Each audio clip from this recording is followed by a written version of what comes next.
शुरू करते हैं। Bismillahirrahmanirrahim. Today we are going to start our online classes for economics A2. So first of all, I want to give you the introductory lesson, how we are going to compile this course while we are taking online classes. So first of all, A2 syllabus will be the extension of A1 syllabus. What it is? It is the extension of, it is A2 will be an extension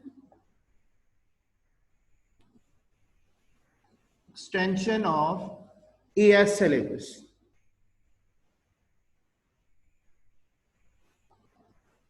Whatever we have covered in our A1, that will be extended.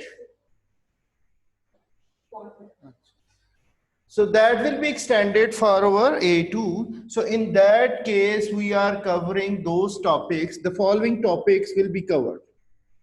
The following topics or chapters will be covered. There are 5 chapters. One is basic economic ideas, basic economic ideas and economic efficiency. What do you mean? Economic efficiency. So the first chapter we are going to have basic economic ideas and economic efficiency. The second chapter will be about the price system, the same name which we had in our AS level, but in this price system we will be analyzing what? The consumer behavior and the producer behavior, what is actually working behind the consumer's demand and producer's supply curve. That will be analyzed in this second chapter of A2. Whereas the third chapter, that will be about the market failure,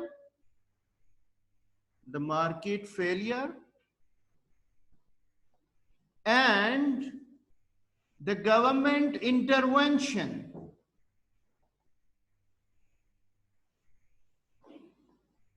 How the market system is causing its failures, how will it be showing us the economic inefficiency, and at the same time, what will justify the role of government in the economic activities. This is actually the microeconomic government intervention in the market system in order to overcome its failures. Now these 3 chapters, they are about the microeconomic part of A2.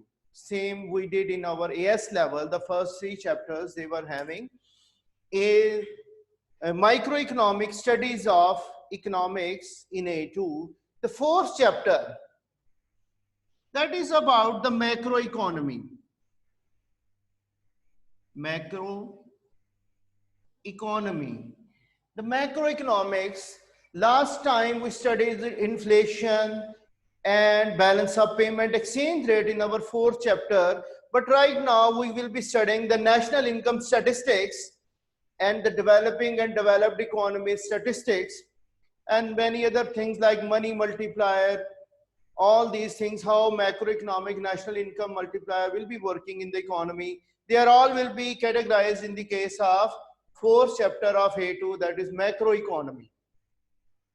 So it is a large chapter or lengthy chapter of A2 which covers us more topics in macroeconomy. And the last chapter, that is about macroeconomic policies. Macroeconomic policies.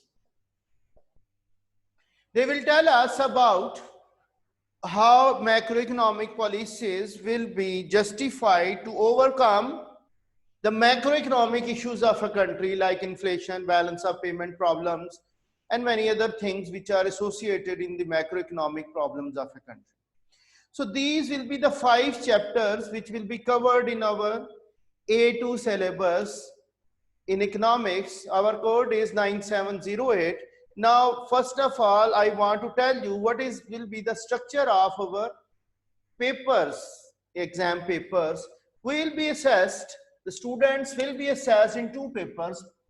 First one is called paper 3, that is MCQ. Its code will be 970832, paper 3 variant 2. It includes 30 MCQs. How many MCQs are there? 30 MCQ, multiple choice questions. Okay, and its time allowed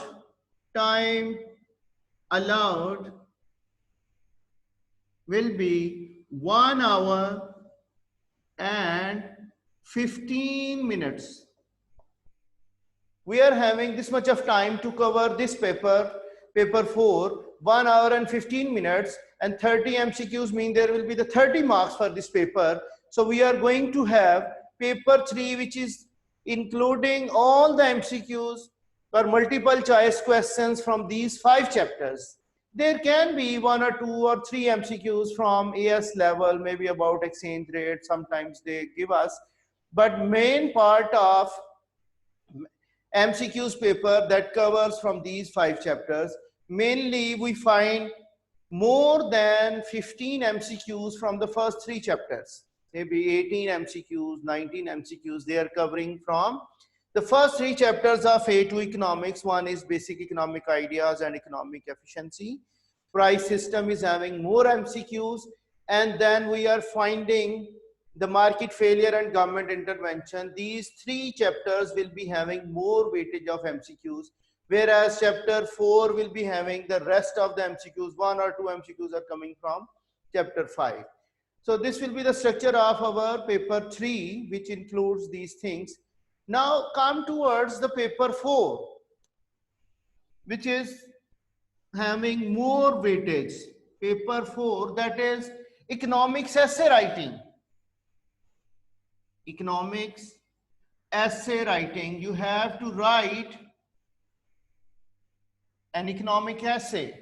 Like paper 2, you have given, you haven't given actually, but the structure is that we are having 2 sections in same section A, that is about data response question, which is a compulsory part. Data response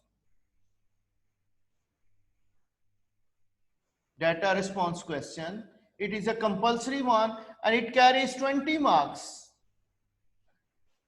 And it usually comes from the microeconomic part, the first 3 chapters. Again, we say majority of time in A2, we are finding the data response question from the first 3 chapters. Sometimes it comes from macroeconomy, but usually we have the same question from the first 3 chapters. It carries 20 marks. And section B, that is the main part of this paper.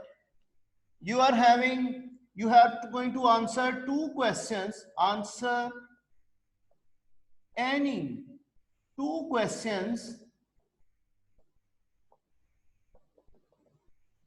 out of 6.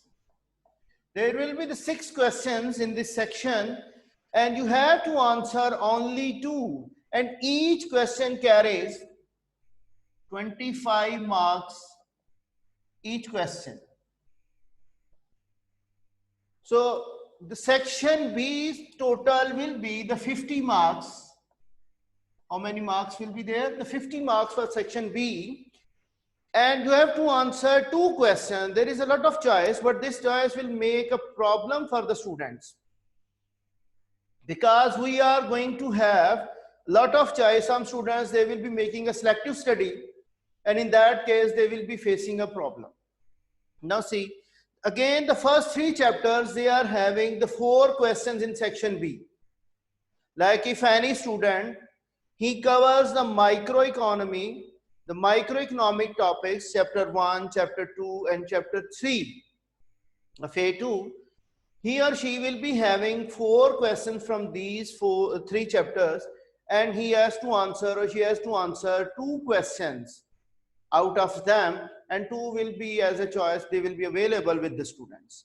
Whereas the 2 questions, they will be coming from chapter 4 most of the time, and they can be mixed with the chapter 5. So the questions, they are having the mixture of the parts, like for part A of the question can be from the chapter 1 and part B can be the chapter 3. This is the mixing of the questions adopted by Cambridge University. So the total marks of paper 4 will be, how many total marks are there? 70. In which 20 marks they are carried by the section A, data response, that is a compulsory part, and 50 marks they are allocated to section B of paper 4. Now how much time is allowed? The time allowed for paper 4, time is 2 hours and 15 minutes. And every question of section B is categorized as option A and option B. There will be the 2 parts of question in section B. One part will be about explain the idea, in which you have to completely answer about the knowledge and information about the topic, and to some extent you are going to analyze the question, the answer as well. And in the part B of every question, you have to discuss the matter. So 4 questions of section B, they are having a split questions, like it is having 2 parts, explain and discuss. Explain part can be of 12 marks and discussion part will be of 13 marks. This is, we are going to have 4 questions from these this section B, which is going to have the split question. 2 questions in section B will be about the complete 25 marks question. Like you have to answer the complete answer of 25 marks. There will be no split question if you are choosing a 25 marks question. The problem which is faced by the students when they are taking paper 4, they are choosing 2 questions which is going to have split parts A, B and AB. 4 questions they have to answer. They are unable to manage their time, and due to this mismanagement, they are unable to complete their answers of section B within the time allowed.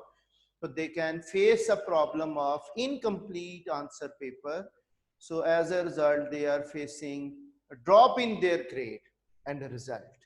I suggest, first of all, the section B should be answered, and in that case, you have to select one of the 25 marks question and one about the split question that will better manage your answer, and section A will be answered after the section B, that will be having more time management as compared to if we are doing section A first and then we are having less time to answer section B, in which we have to write too much and diagrams will also be drawn.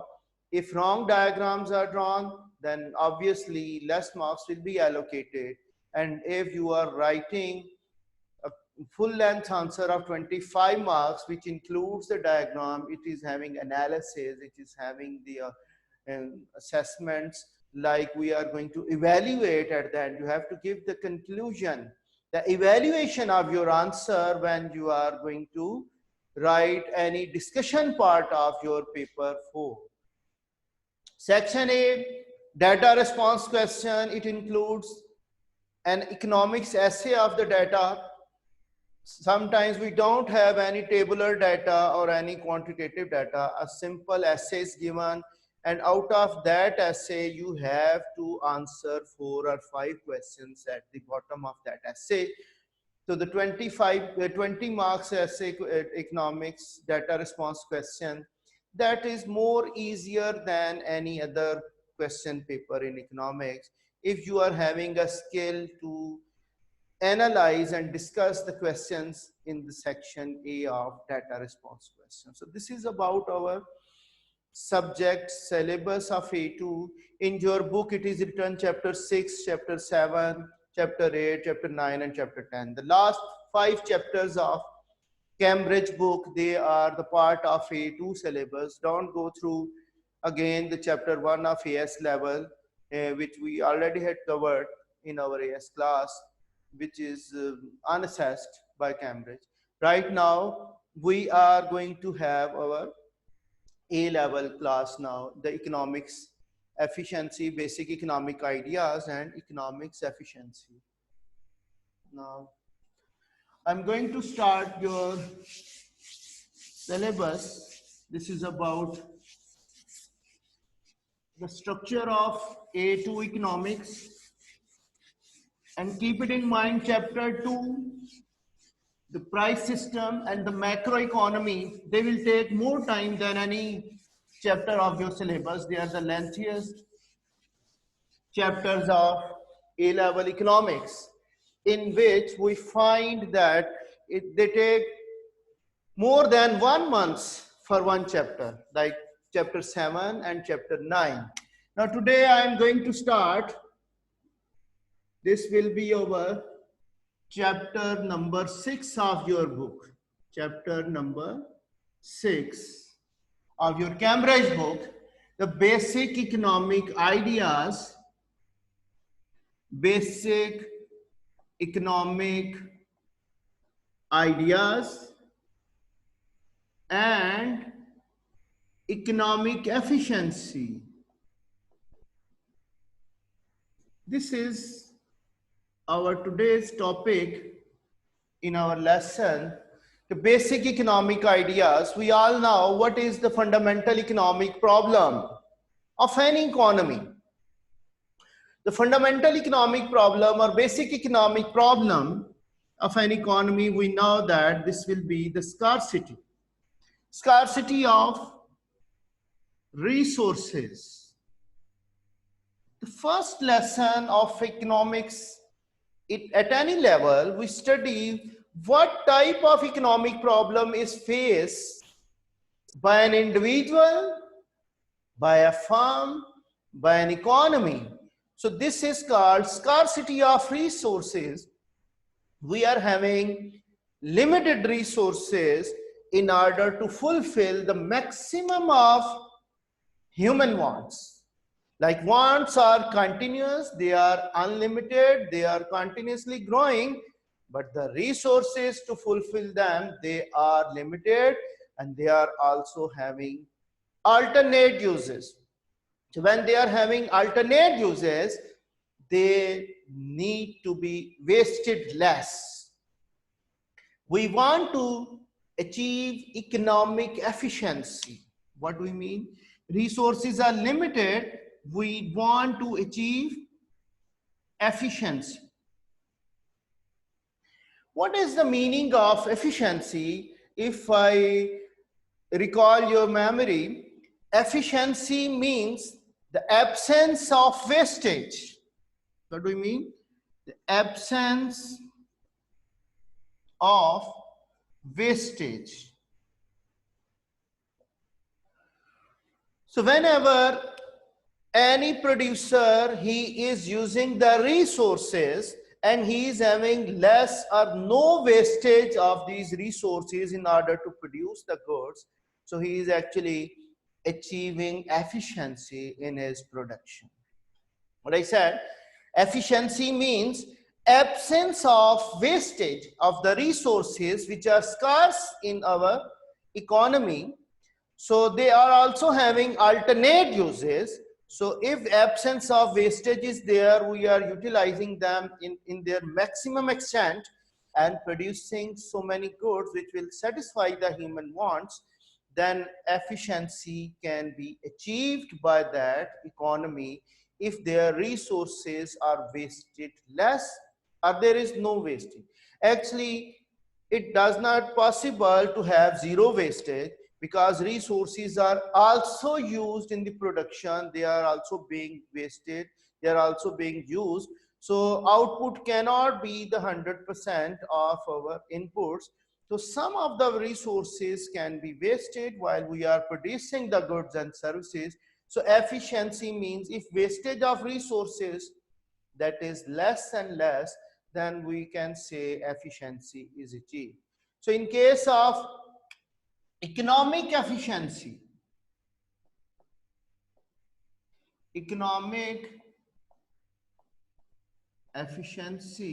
what happens? We have many things to discuss and explain the economic efficiency. The first thing which is about economic efficiency, that an economy should produce those goods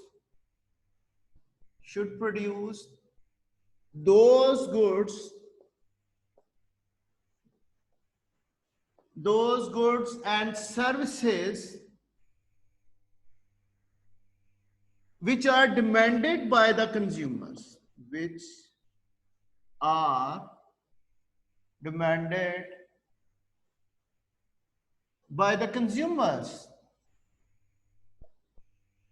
the consumers. If economy is producing those goods which are demanded by the consumers, and definitely it is allocating resources in the direction which are the goods highly demanded by the consumer. And if economy is producing those goods which are not demanded, then resources are misallocated, they are being wasted. For example, we see black and white televisions, they are not produced right now because they are not demanded by the consumers. So if any producer, he is going to allocate resources, that he is going to produce a high efficiency, high definition, black and white televisions, but nobody is there in the market to buy them. So this will be called a misallocation of resources, and economy is having economic inefficiency in the allocation of those resources. So only those goods have to be produced which are demanded by the consumers. We can also see in the market system that market producers are not producing poison for human beings. What is the reason? Because there is no demand of poison. So resources will never be allocated in the production of poison. And if the students are demanding them before their exams, then it will also be produced. If they fear that they will get failure and they are demanding the poison, then producers will be supplying them before their result is announced.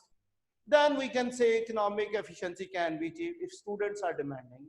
But right now, we are not having the production of poison because it is not demanded. So in case of economic efficiency, the first condition should be that only those goods, consumer goods, producer goods, or the services like teaching, online teaching, they are demanded. That's why they are being supplied by the institutions, all the universities, all the schools. They are providing now these services which are now demanded online. We are not having the possibility right now to have our regular classes. So if these classes, online classes are demanded, these are the services which are also supplied as they are demanded, then we can say economic efficiency can be achieved if those goods are produced which are demanded and those services are produced. The second thing about economic efficiency, that means whatever goods and services are produced, their per unit cost of production should be minimized. It does not mean if we are producing these goods and services and at the same time our cost of production is increasing, then we can say our goods will not be having economic efficiency. We are having two options to produce, like labor intensive method or capital intensive method, and we are producing the same good by the labor intensive method, which is having higher per unit cost of production. So in that case, it is not having economic efficiency because capital intensive method is having lower per unit cost if it is available. So we say the method of production. The method of production which is producing these demanded goods should be having lower per unit cost. If that method is adopted, we say economic efficiency in production is also achieved. So the method of production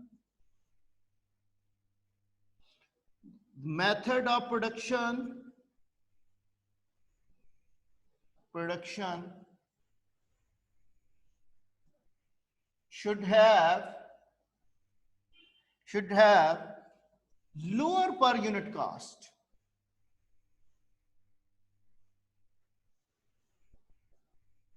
Per unit cost means average cost of production. If cost of production is minimized by the producers, then we can say the goods which are produced, they are having economic efficiency. So economic efficiency is having mainly two types.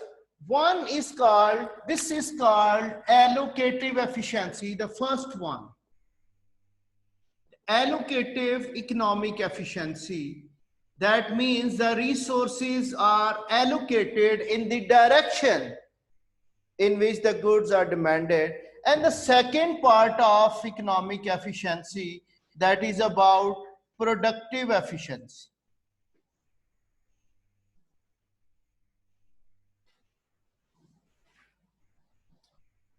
So productive efficiency, that is related to the production of goods, whereas allocative efficiency, that is related to the allocation of resources.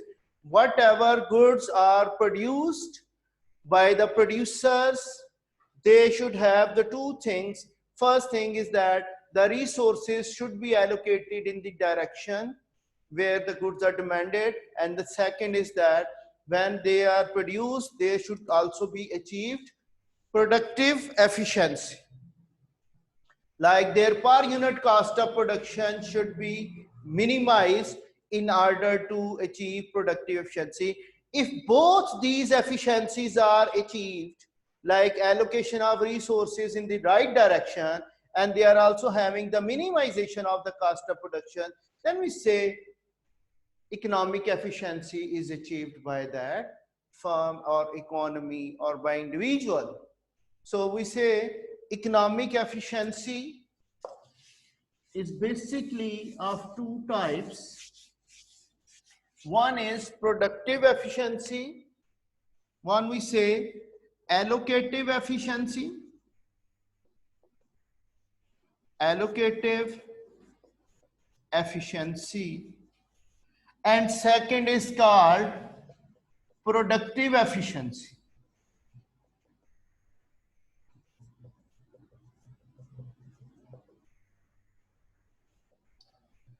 So when these economic efficiencies are achieved, we say economic efficiency will be there.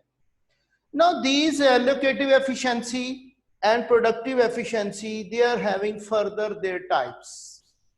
What are their types? I am going to do them one by one. First, I will be doing the productive efficiency and then allocative efficiency. I write down their types and one by one, they will be covered.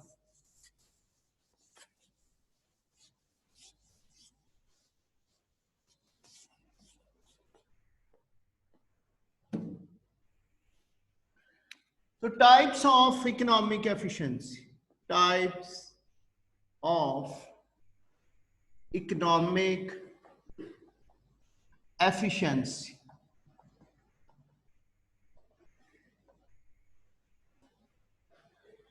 One, we can say a static efficiency.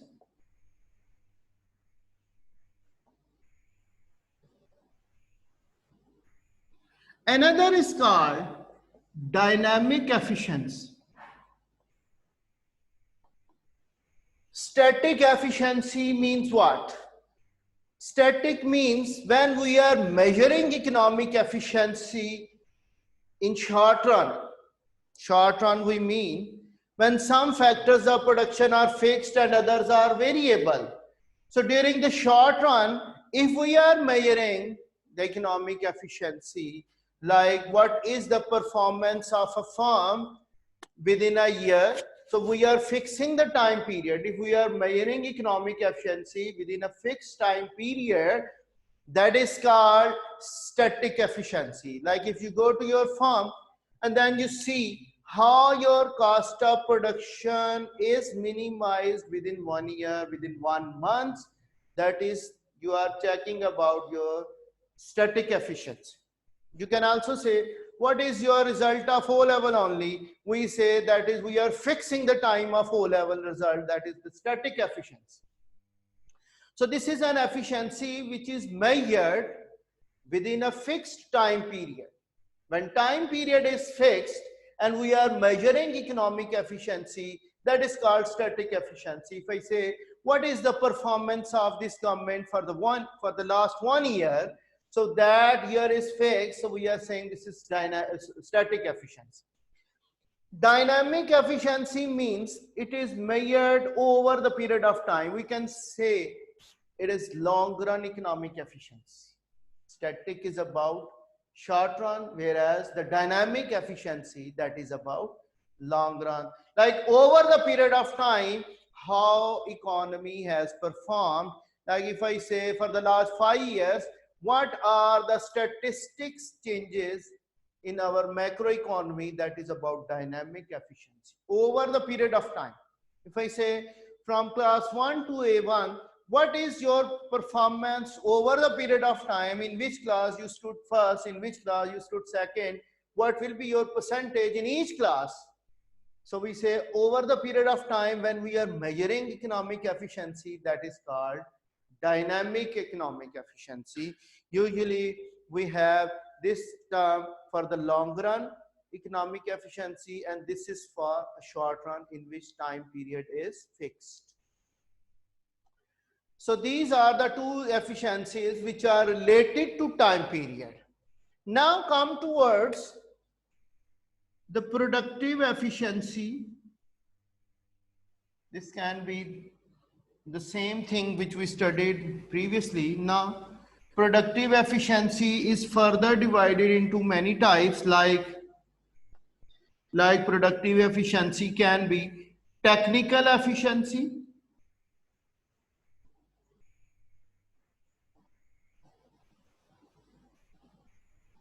and it can be X efficiency. One and the same thing, the type of productive and technical efficiency. And allocative efficiency can be in the market and in the firm as well. So first, I'm going to say about something about productive efficiency in our economy. Which is easier finished? Okay. Now we'll be having the question answer session after the 5 minutes. This is the time that we are facing. So in our next class, I will be continuing from this part, the types of productive efficiency. Okay. Thank you.